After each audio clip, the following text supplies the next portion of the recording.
Je vais vous lire ce soir une chronique de mon ami et voisin Georges Dorian.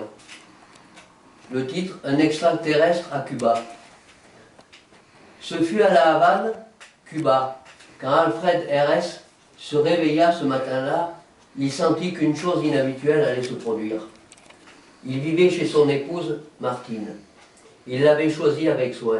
Elle était jolie, intelligente, douce et bien élevée. Elle avait réussi dans son travail. Une actrice porno sur le retour, mais encore sexy. Elle lui avait dit, la veille, les yeux dans les yeux, « Toi et moi, nous sommes de la même race. » Il n'était pas sûr que cet amalgame lui ait fait plaisir. Mais il décida alors de faire quelque chose pour elle, quelque chose qui ne fut pas de la charité. Lui décrocher un visa pour la planète des éternels, là où vit la fine fleur des terrestres. Arrivé au nord de l'île, après une traversée difficile durant laquelle il fut le seul passager à ne pas avoir le mal de mer, il repoussa les avances de 5 brunettes, ma foi fort jolies, mais qui avaient manifesté leur désir pour son beau corps agréablement enveloppé, avec trop de grossièreté à son goût. À la douane, l'employé, après avoir jeté un œil plus que circonspect sur son passeport diplomatique extraterrestre, et sur lequel s'étalaient les noms de planètes de la Voie lactée entière, leva vers lui un visage illuminé d'adoration et déclara d'une voix pâmée « Heres de veras, el ambassador Alfred Heres, el auteur de J'ai niqué une cubaine. » Il lui dit non, qu'il était un homonyme du célèbre romancier extraterrestre, on le sait à Cuba, il n'aimait guère qu'on l'admirât béatement. La femme ne fut pas dupe et comprit qu'il souhaitait conserver sa liberté d'action, à laquelle l'anonymat le plus strict était indispensable. Condition qui était pour Alfred de plus en plus difficile à remplir. Il ne pleuvait pas, ce qui ne le gêna guère pour marcher jusqu'à son lieu de rendez-vous, devant l'ambassade des extraterrestres. Il y avait là plusieurs centaines de Cubains qui tentaient de forcer l'entrée, se pendaient aux grilles séparant les jardins de la rue, tentaient d'escalader les barrières qu'on avait disposées devant, donnaient des coups sur la porte, grimpaient le long des façades ou s'étaient simplement allongés sur la pelouse devant les bâtiments, enroulés sur eux-mêmes. Comme d'énormes escargots sous les yeux de policiers cubains qui levaient leurs matraques que pour faire signe aux caméras des télévisions. Les extraterrestres ne se souvenaient même pas à quel point les Cubains les aimaient. Ils les imitaient. Ils vivaient en fonction d'eux à Cuba. Contrairement à ceux qui, à travers le monde, critiquaient, voire méprisaient le mode de vie extraterrestre, les Cubains, eux, le désiraient. Ils s'imaginaient leur avenir sous la forme d'une existence indépendante mais extraterrestre. Si l'on considère à présent le coût exorbitant de la révolution Barburiero, son bilan catastrophique, l'état calamiteux dans lequel elle avait plongé le pays, les pénuries chroniques, la quasi-indigence, l'immense fracture de la nation, sa diaspora considérable, on ne pouvait qu'en constater l'échec profond et retentissant du célèbre Barburiero. En un mot, le peuple cubain était un peuple que le nationalisme avait profondément avili. Le régime barburiériste, qui tenait ce peuple sous son joug depuis 60 ans, n'était en réalité que l'incarnation de son propre orgueil, de sa croyance en son caractère unique, à la singularité et l'excellence du peuple cubain. Une petite dose de narcissisme et salibre, que les barbureros sont en fait supérieurs aux autres, qu'il faut s'aimer soi-même pour pouvoir aimer les autres. Mais là où le phénomène relevait de la psychiatrie, c'était lorsque les barbureros se vantaient de leur succès tout en rejetant la responsabilité de leur défaillance sur les autres, s'entouraient de gens qui les adulaient et exhibaient leurs échecs comme des trophées et des faire-valoir. Mais ceci fut l'arbre qui cachait la forêt, où fut niché le tabou, celui de la complicité du peuple avec son tortionnaire. Ce ne fut que lorsqu'Alfred le vit assis sur le banc, ce ne fut que lorsqu'il regarda autour de lui, ce ne fut que lorsqu'il vit et huma son cigare qu'il se dit « Mais c'est Bouddha, l'ambassadeur de la planète des éternels à New Delhi ?»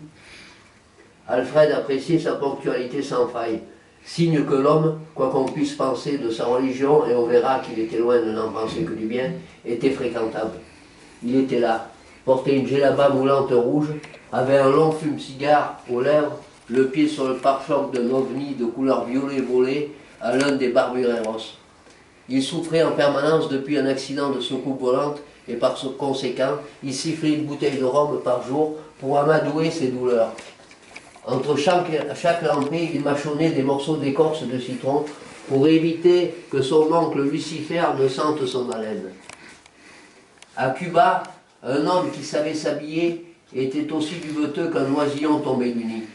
Bouddha voulut être à la mode et se présenta emplumé, car il était de bon ton de recourir à une élégante plume d'autruche qui s'harmonisait avec sa djellaba moulante. Car rien n'était plus beau que les courbes majestueuses de la plume d'autruche, prélevée avec soin sur un oiseau vivant élevé dans les jardins de son ambassade à New Delhi. Alfred s'assit à côté de Bouddha et, dédaignant le rhum, se mit à la bière brune, dont il but 3 grandes bouteilles, sans qu'un seul instant son esprit avide et altier ne soit embrumé. De retour de vacances, j'ai fini par ouvrir le manuscrit que tu vas bientôt publier. J'eus toutes les peines du monde de le refermer. Avec épaisseur, les personnages m'ont bouleversé. J'étais captivé. Fait de volte-face incessantes et d'une alternance de points de vue d'un chapitre à l'autre, le récit avait un effet hypnotique et transcendantal. Je n'ai jamais été un grand amateur de polar, mais avec ton livre, J'ai niqué une cubaine, je ne tardais de connaître le dénouement. Il y a de l'action à chaque instant et le récit est porté par une énergie telle que le fait de devoir parfois l'abandonner me prolongeait dans une angoisse fébrile. D'ailleurs, je l'ai prêté à une douanière, lui dit Bouddha de sa délicieuse voix chantante. D'abord, mon cher Bouddha, merci d'avoir fait mon éloge dans ton long article paru ce mois-ci dans Elohim Aranais, l'organe officiel de la Voie lactée. Je m'attendais à beaucoup de choses du grand Bouddha, mais pas à cela. Je ne te cacherai pas que ça m'est allé droit au cœur. Pour tout te dire, je me sentais un peu isolé ces derniers temps dans mon rôle d'écrivain engagé. Cet éloge m'a redonné du courage. Oui, ne serait-ce que pour ce coup de pouce amical, merci Bouddha. Car, vois-tu mon cher ami, tu as enfin compris l'impossibilité de la vie ascète telle que tu as tenté de l'imposer à tes disciples. Après ta lecture furieuse de mon premier roman, Martine a tiré le diable par sa queue, ta lecture énervée de mes livres suivants, Les rutilantes babouches de Mahomet, et ta lecture énervée de mes livres, et Norian, le dernier des comiques. Ta lecture attendrie, mais néanmoins lucide, de la Lune à Paris et Danse au bout de mon phallus. Vois-tu, Alfred, c'est que la capacité de ta prose à faire entrer ton lecteur dans un état transcendantal est immense. Là, Bouddha se mit à rire, puis il ajouta « J'ai beaucoup aimé ta phrase, le Seigneur nous a montré sa gloire et son gros cul. » Nom d'un cigare cubain. Mais d'où est-ce que tu vas chercher tout ça, Alfred? Ah, comme j'aime ce côté actif et entraînant de ton verbe. T'es un sacré farceur surréaliste et un romancier de talent irremplaçable. Assis face au marché, ils se mirent à contempler les quartiers de viande crue entassés les uns sur les autres, et les fruits, et les mouches, et les parapluies, et les vêtements, et les parfums, et les enfants, et les marmites bouillonnantes des tripes de porc, spécialité dont les extraterrestres n'en sont pas peu fiers. Oh, oui, je suis heureux ici, c'est le genre d'endroit qui me rend heureux, dit Alfred à son ami Bouddha.